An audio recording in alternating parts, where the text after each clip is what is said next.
You're welcome to FUNNYMATH page. This is the episode 14 of the likely BECE questions. I know you've learned a lot if you've been following me from episode 1 up to this point. Now let's answer the questions here. 1A here, and we have to copy and complete the 3 by 3 magic square such that the sum of the numbers in each row, column, and diagonal is equal to 93. So that's the question for you. We have other questions here. So let's begin with the first one. When we finish, we come to the other ones. So what you have to know is that this is a magic square in such a way that the sum of the numbers in the columns, the rows, and the diagonals, they all sum up to 93. These are the rows, and now these are the columns, the vertical ones, and these are the diagonals. These are the diagonals. So you have to know these names. Now the sum of the numbers across the rows is equal to 93. The sum of the numbers across the columns is also equal to 93, and the sum of the numbers across the diagonals is also equal to 93. So this is making this particular square a magic one, because you can't be adding all of these and you are still getting 93. That is why we call it a magic square. So now let's see how we can copy and complete the table. So first of all, you have to redraw this table. You are going to give letters to the empty portions so that we work for these letters. So that's what I'm going to do here. So let's draw the table. Now we have the table here. Now these portions were given, these spaces, we have 30 here, we have 35, and this portion was also given to be 31, but we don't know the other ones. So you can use letters for those ones. So I'm going to use the letters A, B, C, D, for the empty spaces. You can use any letter at all. I'll give here A, here is going to be B, we have C, D, E, and that of F to the empty spaces. So what I'm going to do right now is to find the values of A, B, C, D, E, and F, and that is all. And after that, I'll come back to replace these letters with their respective values. So let's begin with the first one. Now, this is what you have to know. The sum of the rows, the columns, and the diagonal is equal to 93. That's the number. So, which letter should we get first? Depending on the information that we have, we can find F first, because when you take this diagonal, we can add 30 to 31 to F, and we are just going to equate that one to 93. We can use that one to get the value of F. We can also use this information, this column, 35 plus 31 plus E is equal to 93, to also find the value of E. So I want to work A first, because we can also look for A here. That is A plus 35 plus 30 is equal to 93. So let me work A first here. So you have to write something down. Finding A, something like this. You just underline it like I've done mine here. So you're going to get 30 plus 35 plus A, and that should give me 93 according to the question. So now 30 plus 35, that's going to be 65, plus A equals to 93. So you just have to subtract 65 from both sides. You're going to get A equal to 93 minus 65, and that will give me A to be equal to 28. So that means A is 28 here. Now let's move on to the other one. So I'm going to find the next one. We have this one. Here's 28. I just want to write that one here. So you have 28 here.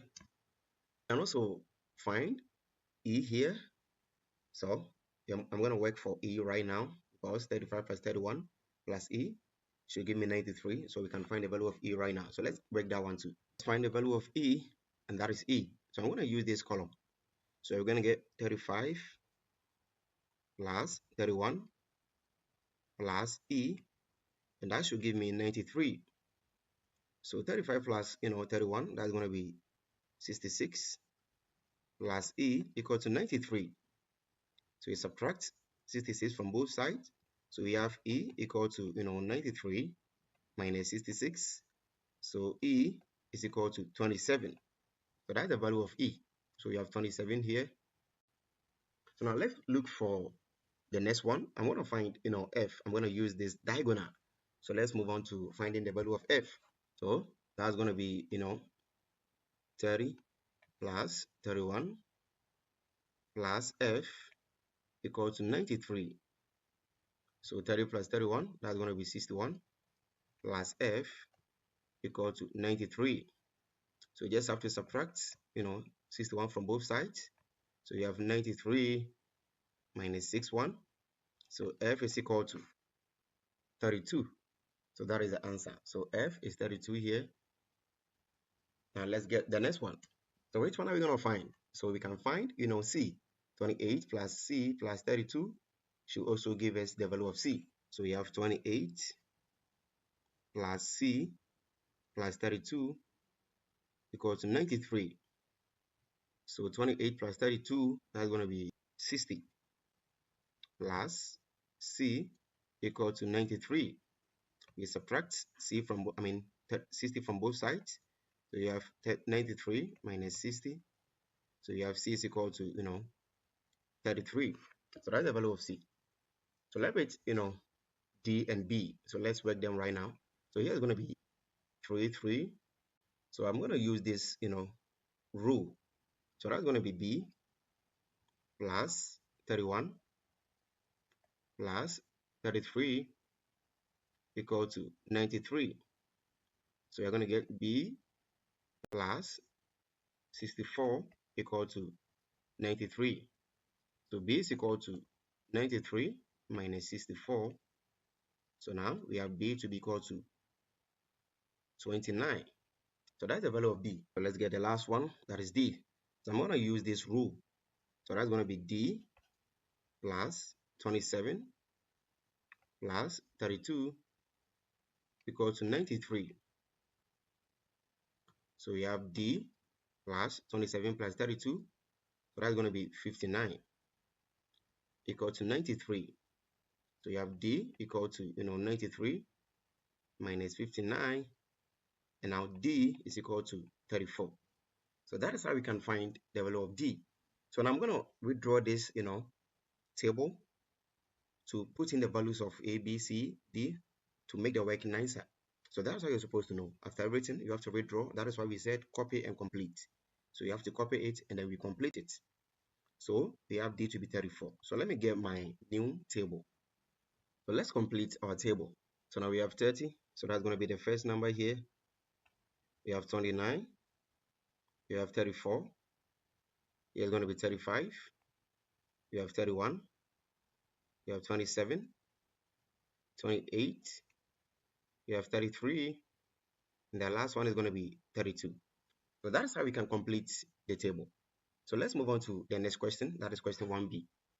Now in 1b, this question, we have given that y plus x equal to 7 and y minus 2x equal to 1. We have to solve the two linear equations simultaneously. So we have the two equations here. Remember that is going to be question 1b. And the equations are y plus x equal to 7. So you can call this one equation 1. And the next one is y minus 2x equal to 1. So this is going to be equation 2. So these are our two equations. So we're going to solve these equations simultaneously. That means we're going to find the values of x and y. And how do we do that? Now we can use the elimination method or the substitution method in this case. In some context, you can also use the graphical method. That is where you will need a graph to find the values of x and y. So here they didn't specify that we should use the elimination method or the substitution method or the graphical method. You can use any of them to get your answer. So I'm going to use the substitution method to get the answer here. You can also go ahead and use the elimination method to verify the answer that we are going to get here. So now let's continue. All right, so since I'm going to use the substitution method, I have to make one of the letters the subject from either the equation 1 or the equation 2. So now I want to make one of the letter the subject from equation 1. And after making that letter the subject, we substitute into equation 2. That is why we call the substitution method. So from this, I'm going to make y the subject in this one, in the equation 1. So from equation 1, and the equation 1 is y plus x equal to 7. I can make y the subject here. You can also decide to make x the subject. And that's going to be y equal to 7 minus x. So I'm going to put this one into equation 2. So I'm going to put y into equation 2. So this implies that, so now from this equation 2, I mean that's the equation 2, whatever we see y, we just have to put 7 minus x there. So that's going to be 7 minus x minus 2x according to the equation 2 equal to 1. I mean that's how we can do the substitutions here. So you have 7 minus x minus 2x equal to 1. So at this point, we can make x the subject. We can simplify. We then make x the subject. Then we find the value of x. So now we have 7 minus x minus 2x. That's going to be minus 3x equal to 1. So what do? We can just take this 7 to the side, or we bring this minus 3x to the side. So I'm going to take minus 3x to this side so that it becomes positive. So I'll bring this one to here. So I'm going to get 7 minus 1 equal to 3x. So 7 minus 1 is going to be 6 equal to 3x. So simply I have to divide here by 3, here 2 by 3. So 3 will just cancel 3.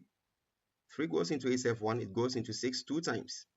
So this implies that x is equal to 2. So that is how we can find the value of x. So x is equal to 2. Remember, we have to find the value of y too. So now let's go and get the value of y. And how do we do that? So now that we know the value of x to be 2, we can just substitute into any of the two equations here. Remember, we have the two equations here, equation 1 and equation 2, to get the value of y. Or you can also, from this one, we know that y is equal to, 7 minus x. This equation is actually the equation 1. We just made y the subject here. So you can still put 2 here to get the value of, y. So if I'm to use this one, that's going to be y equal to 7 minus 2, because x is 2.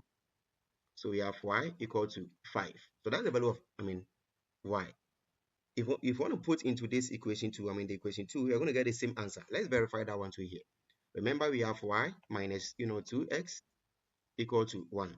Now we know that x is equal to 2. So that's going to be y minus 2 times 2 equal to 1. So we have y minus 2 times 2, that's going to be minus 4 equal to 1. So y is equal to, 1 plus 4, and that will give us 5. So you see we are getting the same answer. We can use any of the equations to get the value of, y once we have the value of x. So that is how we can use the substitution method to find the values of x and y. You can also use the elimination method to verify, and we're going to get the same answers. Now let's get to the last question. Let's get the last question here. That is going to be question 1c. So we have 1c. That's an interesting question. Every morning, Saibu walks 750 meters from his home to the nearby bus stop. The graph below shows his journey on one particular day. So that's the journey of Saibu from 0 to this point, comes down, climbs again to the nearby bus stop. So let's see. We have to calculate his average speed from 0 seconds to 40 seconds. So that's the graph here. We have the distance, we have the time. Remember, the distance is in meters and the time in seconds. So as you can see, we have 20, 40, 60, 80, 100, 120. So that means we are adding 10, 10, 10, 10 to the time. And when you take the distance too, we have 0, here is 200, here is 400. So that means we are adding 100, 100 here. So that means here is supposed to be 100, 200, 300, 400, 500, and what have you. So now, that's what they want from us. We have to find the average speed from 0 seconds to 40 seconds. That means from this point to this point. This is 0 seconds, this is 40 seconds. From here to here, that is what they want. So now, how do we do that? Average speed, which is the same as, the speed is equal to the distance traveled over the time taken. So this is the format that we are going to use here. So we will need the distance traveled and the time taken. Now, from 0 seconds to 40 seconds, what will be the distance traveled? So we have to check that one from the distance. The vertical axis is the distance. So from 0 to 40, this is 40, and 40 corresponds to this point. So that's going to be 300. Here is 200, so here is going to be 300. So that means that the distance is going to be 300. So you have 300 meters here. Now, out of the time, you have to look for the time.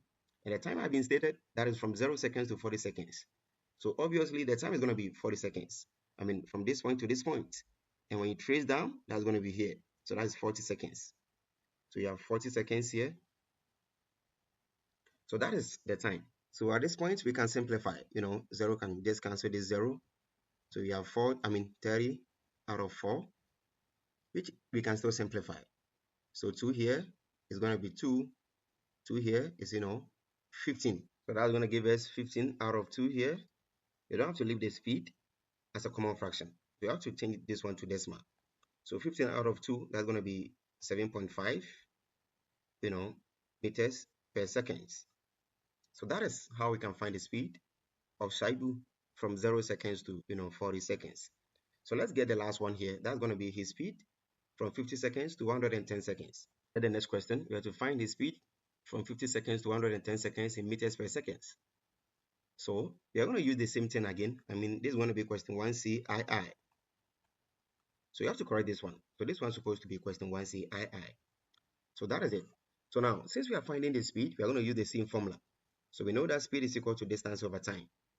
So you have to get this formula once again. So the speed is equal to distance over the time taken. So now that we have our formula, let's get our distance and our time taken. So let's begin with the distance. So from 50 seconds, so here's 50 seconds. This is the point that we are talking about. So the distance corresponds to 200 to 110 seconds. So here's going to be 110 seconds. That corresponds to this point. So we're actually talking about from here to this point. That is where I've highlighted with the blue, ink. So we have this point to this point. So now, the initial point was 200. So that's going to be from, so we have from 200 meters to the final point is going to be, here is going to be 700 to 700 meters. So that means the distance is going to be 700 meters minus 200 meters. And that will give us 500 meters. So that is how we can get the distance. You can just calculate it from here. So from this point, to this point, is going to be, here is going to be 100, 200, 300, 400, 500. So you have 500 meters. Now let's get the time. From 50 seconds, that is this point, to 110 seconds. We can easily subtract 50 from 110 to get 60 seconds. Or we can check it from this side. From this point to this point is 10, 20, 30, 40, 50, 60. So you're going to get 60. So the time is also equal to 110 seconds minus 50 seconds. And that will give us 60 seconds. So now we can do the substitutions here to get our speed. So the speed is equal to the distance, which we now know to be 500, divided by the time taken, which we also know to be 60. Remember, 500 in meters and 60 in seconds. So this one can just erase this one. So we have 2 here to be 3. 2 goes into 50, 25. So that means we're going to get 25 out of 3. So when you simplify, you're going to get 8.33 meters per second. The 3 is recurring, so you can just leave it at 2 decimal places. So that is it. That is how we can find the speed from 50 seconds to 110 seconds. Thank you for watching.